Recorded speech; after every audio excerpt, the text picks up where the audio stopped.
نحمده ونصلي على رسوله الكريم اما بعد فاعوذ باللہ من الشیطان الرجیم بسم اللہ الرحمن الرحیم۔ محترم اساتذہ اکرام اور میرے ہم مکتب ساتھیوں، السلام علیکم ورحمۃ اللہ وبرکاتہ۔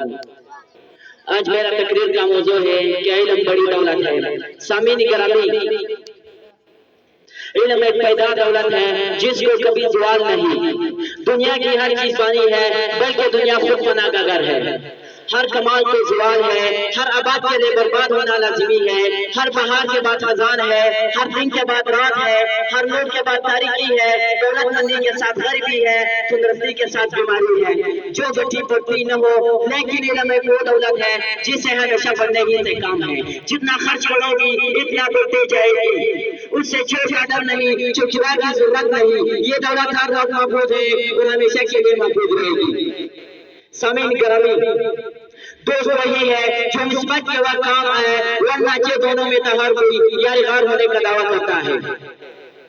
دنیا کی تلخ تجربوں سے ثابت ہوتا ہے کہ دنیا میں کوئی کسی کا دوست نہیں۔ مصیبت کے وقت ہر کوئی اپنے جان بچانے کا فکر کرتا ہے۔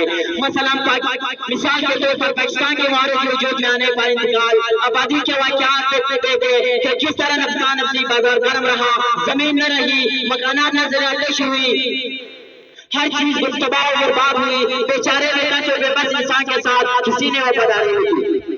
ہاں، اگر کسی چیز سے وفا کی بوئی آئی تو وہ ایک علم تھا جو ہر موقع پر صاحب علم کے کام آئے۔ مصائب کے پہاڑ ٹوٹے، کفر کے سمندر میں تلاطم برپا ہوا، لیکن کشتی علم نہ ڈوبی۔ سامعین گرامی، علم کی بدولت حضرت آدم علیہ السلام مصروف ملائکہ بنتے ہیں۔ ہاں، علم ہی وہ جان سعادت ہے جو مخلوق کو خالق سے اور عبد کو معبود سے قریب تر کرتا ہے۔ اللہ تبارک و تعالیٰ کا ارشاد ہے، یعنی جاننے والا اور نہ جاننے والا کبھی بھی برابر نہیں ہو سکتے۔ ایک حدیث میں آتا ہے کہ علم کی فضیلت آتی پاری طرح جس طرح چاند کی فضیلت، جس طرح چاند کی فضیلت تمام ستاروں پر۔